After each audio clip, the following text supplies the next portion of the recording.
The massive crystalline chamber of the Galactic Council hung suspended in space, orbiting the neutral star Helios 9. Inside, Ambassador Marcus Kane stood alone on the speaking platform, a singular human figure dwarfed by the towering representatives of the 7 most powerful species in the known universe. The Council's amphitheater curved around him in ascending rings, with hundreds of lesser species observing from the upper galleries. The human speaks of defense treaties? Supreme Counselor Vrax of the Taurian Empire leaned forward, mandibles clicking in what Kane recognized as their species' equivalent of laughter. Your kind barely mastered faster than light travel 2 decades ago. What protection could Earth possibly offer? Kane remained perfectly still, his weathered face betraying nothing despite the mockery. He had expected this. Earth's unexpected discovery of a unique FTL methodology had thrust humanity onto the galactic stage with minimal preparation, making them the youngest spacefaring civilization by several thousand years. Perhaps they could shield us with their primitive projectile weapons, added Counselor Lyrith, her luminescent tendrils pulsing with blue derision. I've studied their military history. They still celebrate victories won with devices that propel metal using chemical explosions, the chamber filled with the varied sounds of alien amusement. Kane's neural implant vibrated almost imperceptibly against his skull. A message from Earth Command, diplomatic approach failing. Proceed to Contingency Protocol Delta. Respected counselors, Kane's voice carried unexpected authority that silenced the chamber. Earth did not request this audience to seek your protection or approval. We came to warn you. The Council's collective attention sharpened, warning them. The audacity. 3 standard months ago, our deep space monitoring stations detected unusual quantum signatures at the edge of the Orion Spur. We believe it's the vanguard of the Nexari horde. The chamber erupted in chaos. The Nexari, a nomadic hive mind species that consumed entire planets, were considered mythical by most. A boogeyman story to frighten developing worlds. Preposterous, declared Vrax. The Nexari are a fabrication. Even if they existed, our combined fleets would detect any approach. Kane activated a small device on his wrist. The chamber's central holographic display overrode with Earth's data, intricate, quantum wave patterns unmistakable to any advanced civilization. Your detection systems are searching for traditional warp signatures. The Nexari utilize something different. We've been tracking them since they annihilated an uninhabited system near our territory. And how would humans, barely space-capable, identify a threat that has allegedly eluded our civilizations for millennia? Asked Counselor Thorne, the oldest member representing the silicon-based Durantians. Kane's expression remained impassive. Because, Counselor, humanity didn't develop in isolation. We evolved in a predator-rich environment, always watching for threats. It's in our nature. Nature? Vrax scoffed. What you call nature, we call barbarism. Your species' history is drenched in blood. Yes, Kane acknowledged with unexpected candor. And that is precisely why we recognized the Nexari pattern when you didn't. Predators recognize predators. The chamber fell silent as Kane activated another display. Tactical. Projections showing the Nexari's approach toward the heart of Council space. You have 64 days before they reach the Procyon system. Earth is prepared to share our defensive capabilities, but we require full alliance status and representation. Blackmail, shouted a voice from the gallery. No, Kane replied, his voice eerily calm. Survival. As the Council erupted into arguments, Kane received another neural message. Phase 1 complete. Defense grid activating. Across Earth's territories, hidden weapons platforms simultaneously powered up, their existence unknown even to humanity's few alien allies. The platforms weren't pointed at the Nexari approach vector, but directly at the Council chamber itself. Earth wasn't just offering help. They were prepared to take control if necessary. 6 hours later, Kane sat in the small diplomatic vessel heading back to the temporary Earth embassy on Nexus Station. Across from him, his aide Thomas Reed reviewed the Council's official response on a holographic display. They're sending an investigation team to verify our claims, Reed said, his young face tight with concern. But they're not mobilizing defenses. Kane nodded, unsurprised. They won't believe us until the Nexari are consuming their core worlds. How long until the investigation team reaches Earth? 3 weeks, sir. Then we have 3 weeks to prepare the next phase. Kane's eyes drifted to the stars visible through the viewport. Admiral Wilson's fleet is in position? Yes, sir. Cloaked and awaiting orders near the Taurian homeworld. The Council has no idea we've developed stealth technology of that scale. Kane allowed himself a small smile. Humanity's greatest advantage has always been underestimation by our enemies. The ship docked at Nexus Station, the massive space hub that served as neutral territory for all galactic civilizations. As they disembarked, Kane noticed the subtle shift in how the station's alien inhabitants regarded him. Sidelong glances, hushed conversations, a clearing of space as he walked through the crowded main concourse. Word had spread about Earth's claims. At the embassy, General Diana Powell awaited them in the secure communications room. Her holographic form flickered slightly as the quantum encryption stabilized. "Ambassador, the President has authorized Operation Firewall," she said without preamble. "We're activating all dormant defense systems across Allied and neutral territories." Kane's brow furrowed. "The Council will see that as an act of aggression. The President believes we no longer have time for diplomatic niceties. The latest scans show the Nexari accelerating. They'll reach populated systems within 30 days, not 64. Kane exchanged a look with Reed. "Then we need to move faster than planned." Powell's expression was grim. "There's more. We've detected unusual activity around several Council military installations. They're not preparing for the Nexari. They're preparing to contain Earth." "They think we're the threat," Reed whispered. "Of course they do," Kane replied, his voice hardening. "We're the unpredictable newcomers challenging their authority. It's easier to silence us than face the truth." He turned back to Powell's hologram. "Tell the President I recommend immediate implementation of Protocol Omega. If the Council won't defend civilization, Earth will do what's necessary." "Even if it means war with the Council?"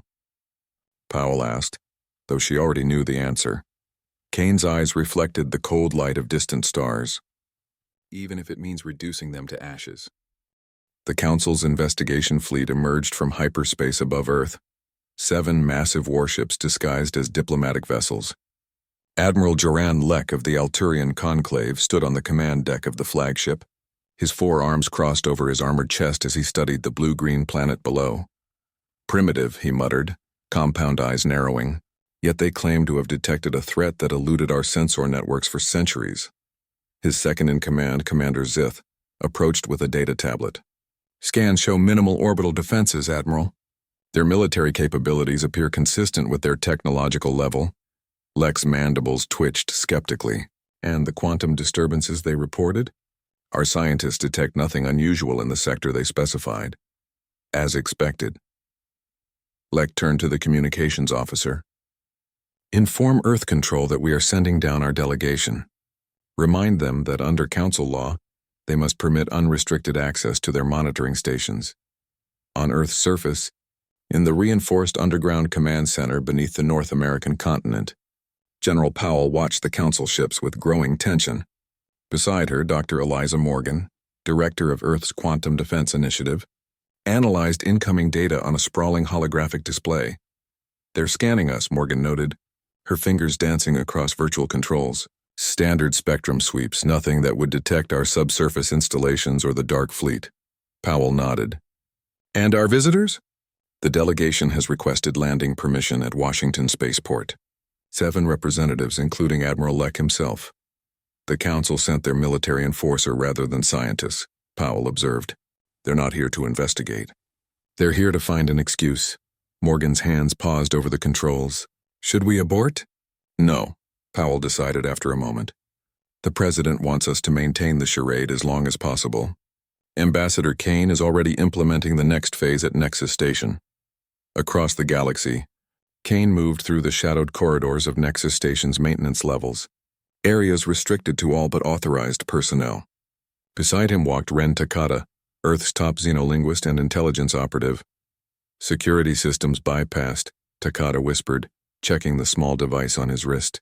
"We have 12 minutes before the sector scan recycles." Kane nodded silently as they reached a nondescript door. Takata placed a specialized decoder against the access panel, and moments later, the door slid open to reveal a compact server room.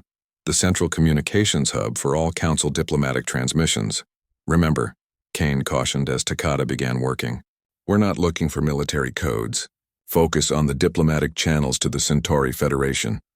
Takada's fingers flew across the alien interface. The Centauri? They're barely more significant than us in Council hierarchy.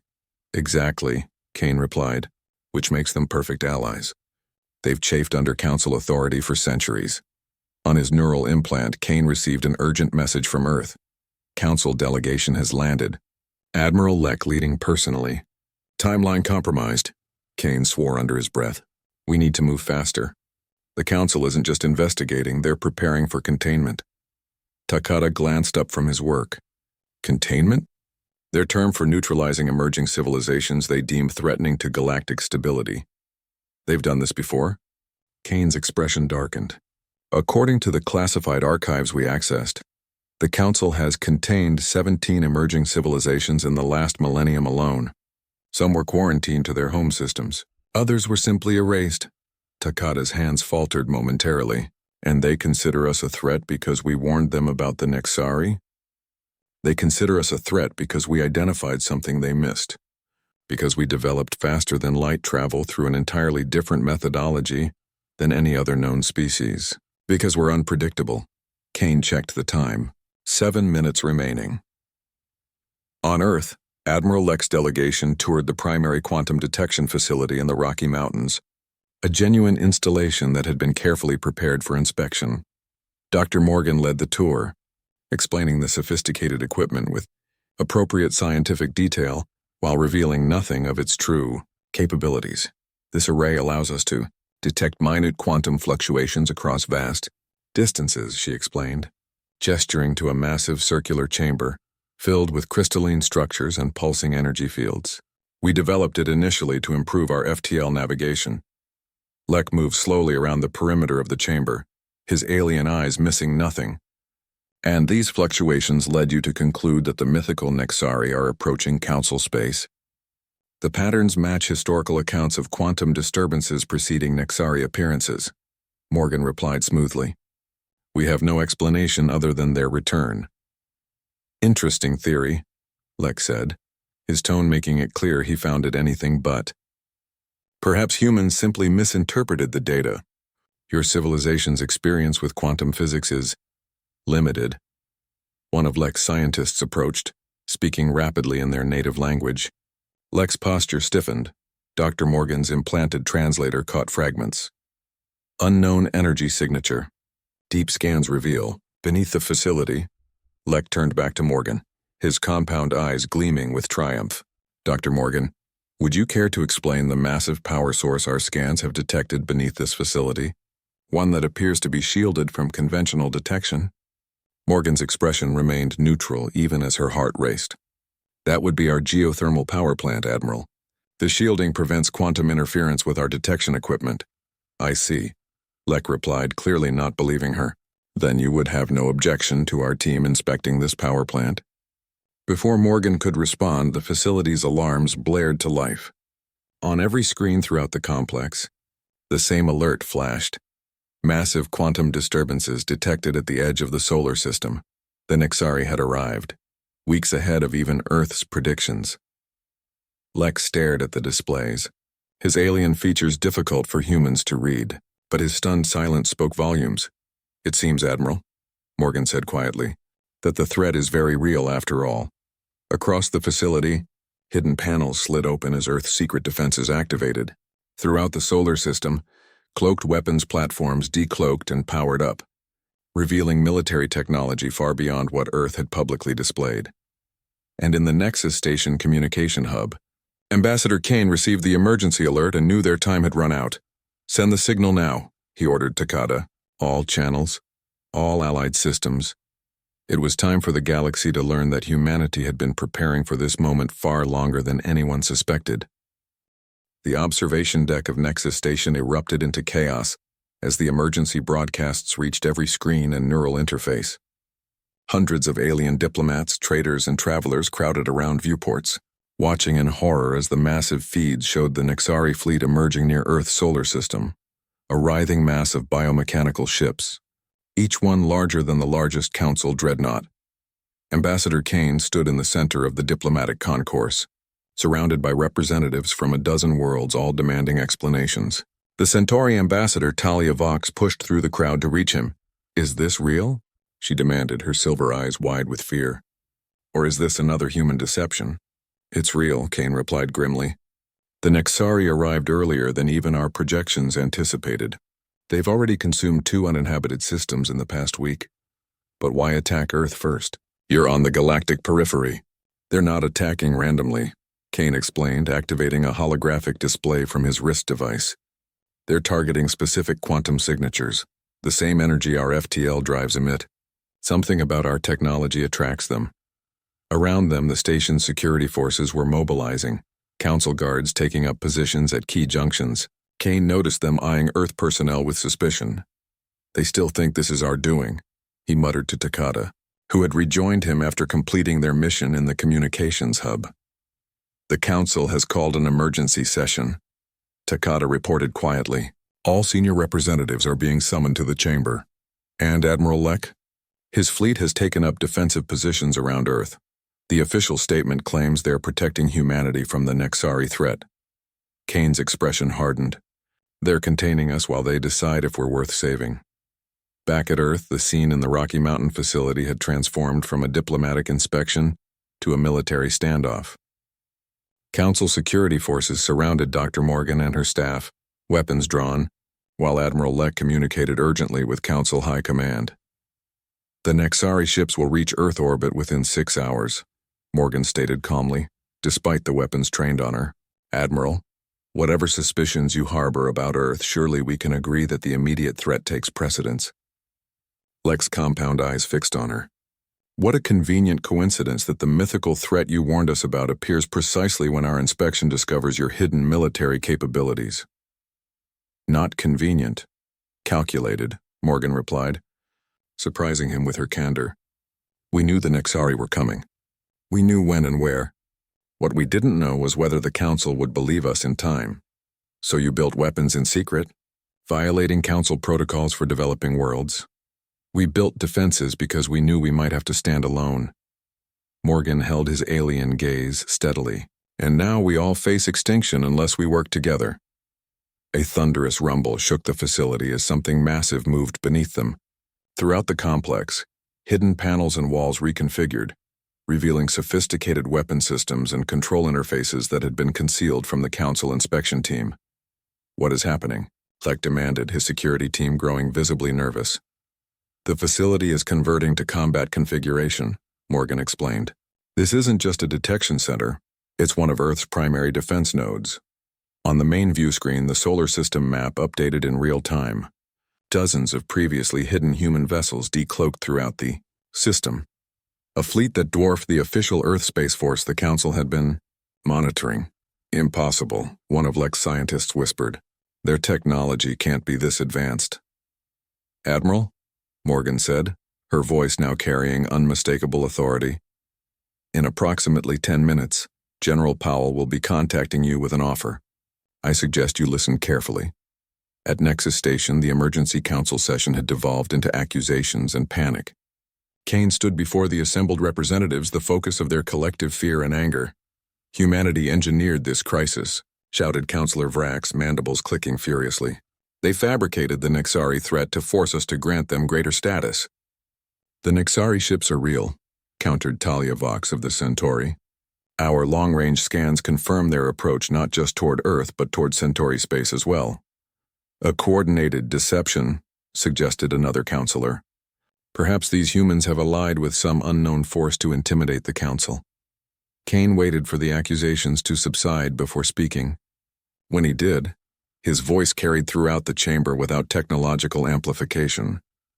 "While you debate whether the threat is real, the Nexari draw closer. While you accuse Earth of deception, millions of lives hang in the balance." He activated his wrist display, projecting a new set of tactical data for all to see. "These are the current positions of Earth's defense fleet. Not the token force we revealed to you, but our actual military capacity." Murmurs of shock rippled through the chamber as the display showed hundreds of vessels, many employing technologies the Council had believed were centuries beyond human development. "How did you conceal this?" demanded Supreme Counselor Vrax. "The same way we concealed our true understanding of quantum physics, neural interfaces, and antimatter containment," Kane replied. "Because from our first contact with the Council, you made it clear that humanity would be kept in its place, controlled, limited, and dependent. These violations of Council law," began one representative, "are the only reason we stand a fighting chance against the Nexari," Kane interrupted. "And now you face a choice, Councilors. Continue treating Earth as a threat to be contained, or accept our help against an enemy that will consume us all." The chamber fell silent as Kane activated a final display, a countdown timer showing just over 5 hours, until the Nexari reached Earth. "Ambassador Kane," said Counselor Thorn of the Durantians, speaking for the first time, "if what you say is true, why would Earth help us after the Council's treatment of your world?" Kane's expression was grim. "Because unlike the Council, humanity understands that survival sometimes requires setting aside pride and working with those you distrust.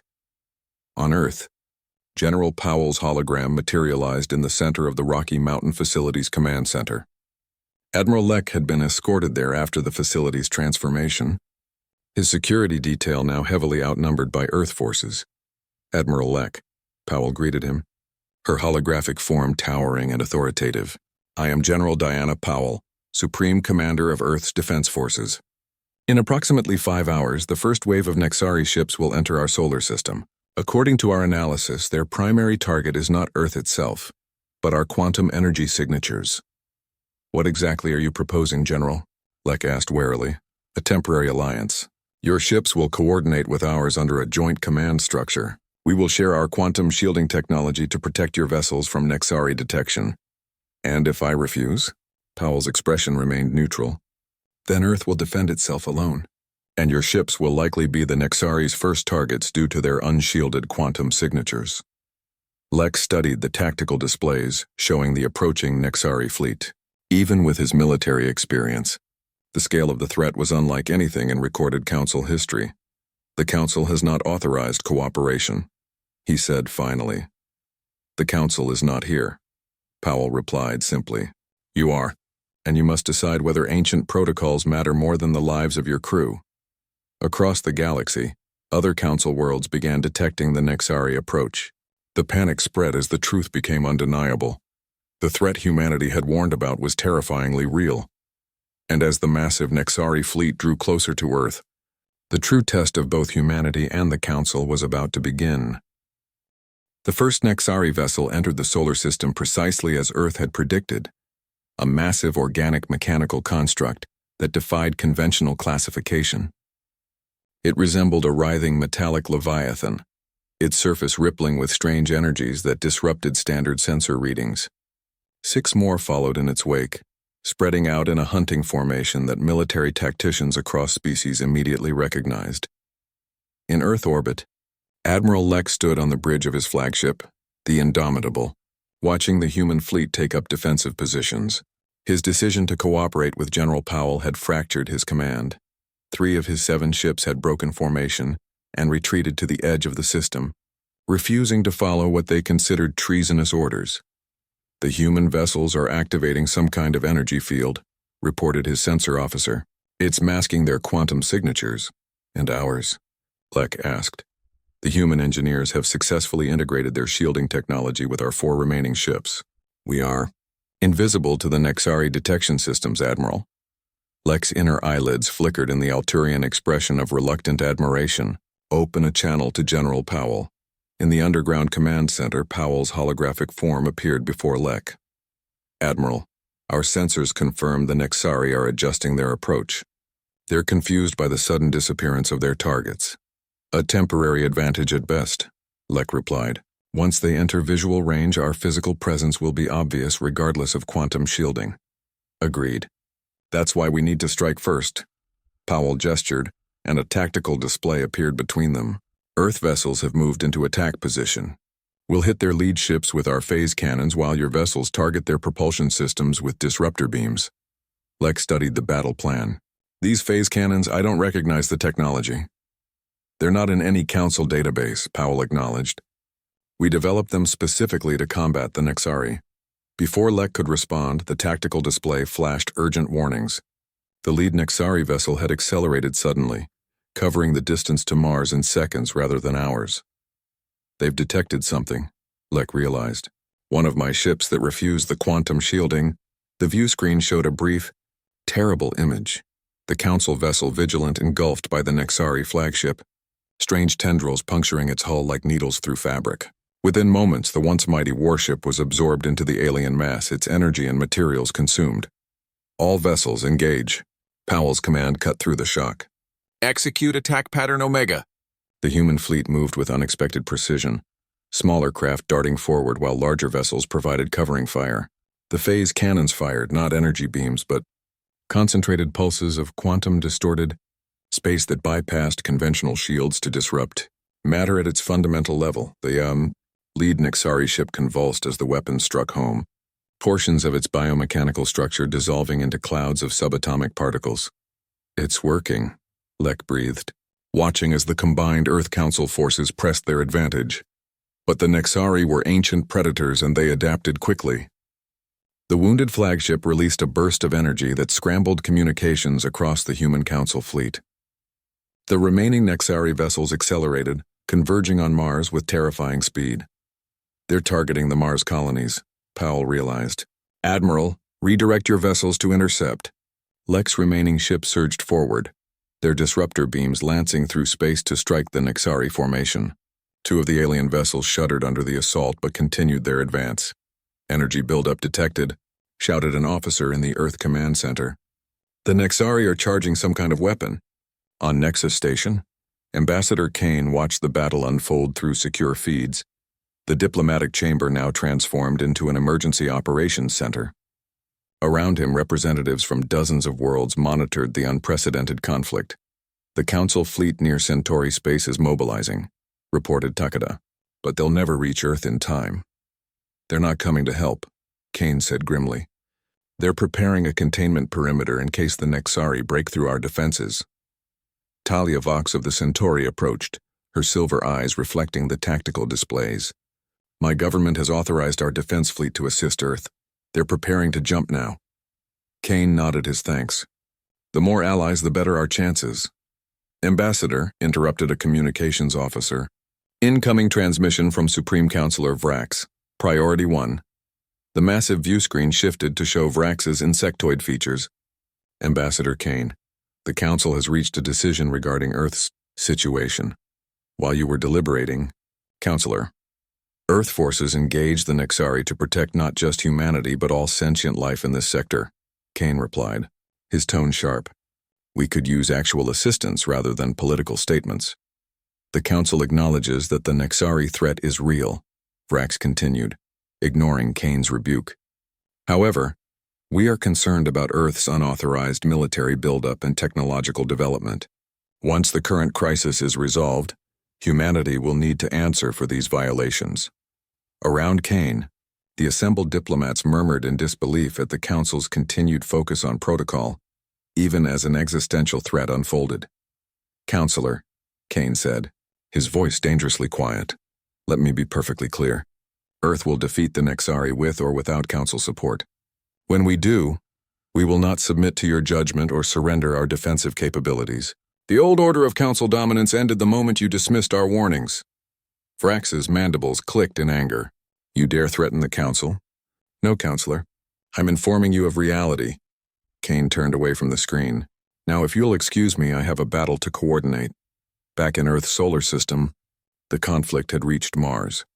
The red planet's meager defenses were overwhelmed within minutes as 3 Nexari vessels descended to its surface. Strange structures began forming where they landed, pulsing with the same energy signatures that characterize the alien ships. They're establishing a foothold, General Powell explained to Admiral Lek. Converting Martian resources into more of their kind. Can your weapons destroy those structures? Lek asked. Yes, but we'd need to get close enough to deploy them effectively. Powell studied the tactical display. Admiral, is your ship equipped with atmospheric capability? The Indomitable can enter Mars' atmosphere, yes. Then I propose a joint strike team. Your ship delivers a payload of our quantum disruptors directly to those structures, while our fleet provides cover against the remaining Nexari vessels. Lek considered the plan. It would place his flagship and himself at extreme risk. Yet the alternative was watching Mars fall completely to the Nexari, creating a staging ground for further invasion. Agreed, he said finally, but I want human officers aboard to handle these weapons. My crew isn't trained in their operation. Already arranged, Powell replied, and moments later a transport craft departed from Earth's moon base, carrying a specialized team of human operators and the experimental weapons that represented humanity's best hope. As the transport approached the Indomitable, a massive energy surge erupted from the Nexari flagship. A beam of concentrated force lanced across space, striking Earth's primary defense satellite. The installation exploded in a blinding flash, debris scattering across orbit. They're learning our weaknesses, Powell observed grimly, and we're running out of time. On Mars's surface, the alien structures grew larger by the minute, already covering several square kilometers. Soon they would be impossible to destroy without rendering the entire planet uninhabitable. The fate of not just Earth, but the entire galactic community now hinged on a desperate gambit, and an alliance forged in the shadow of extinction. The atmosphere of Mars burned red and black as the Indomitable descended through clouds of dust and strange energies emitted by the growing Nexari structures. On the bridge, Admiral Lek stood alongside Commander Alexis Reed, the leader of Earth's strike team, watching as the alien constructions expanded across the Martian landscape. Those weren't there 20 minutes ago, Reed observed, gesturing to a new cluster of towering spires that pulsed with eerie blue light. They're accelerating their conversion process. How much time do we have before they establish a permanent foothold? Lek asked. According to our models, less than 30 minutes. Reed's expression was grim beneath her helmet visor. Once they integrate with the planet's core, we'd need to destroy Mars itself to remove them. The Indomitable shuddered as it entered lower atmosphere, alien energies interfering with its stabilizers. Through the viewports, they could see the main Nexari structure, a massive, cathedral-like formation that twisted in ways that hurt the eye to follow, its architecture defying conventional physics. We'll deploy in 3 teams, Reed explained as her squad prepared the quantum disruptors. Each team targets a primary node. All 3 must be destroyed simultaneously, or the Nexari will adapt. Above them, the space battle continued. Earth's fleet had managed to destroy 2 Nexari vessels, but at terrible cost. 17 human ships lost, and one of Lek's remaining cruisers severely damaged. The surviving Nexari craft had taken up defensive positions around Mars, making any approach increasingly dangerous. In the Earth Command Center, General Powell received an urgent transmission from Nexus Station. Ambassador Kane reports that 6 Council battle cruisers have just arrived in the outer system, her communications officer announced. They're demanding our surrender. Powell's expression hardened. On what grounds? They claim we violated Council law by concealing military technology and engaging in unauthorized combat operations. While we're fighting to save them, Powell muttered.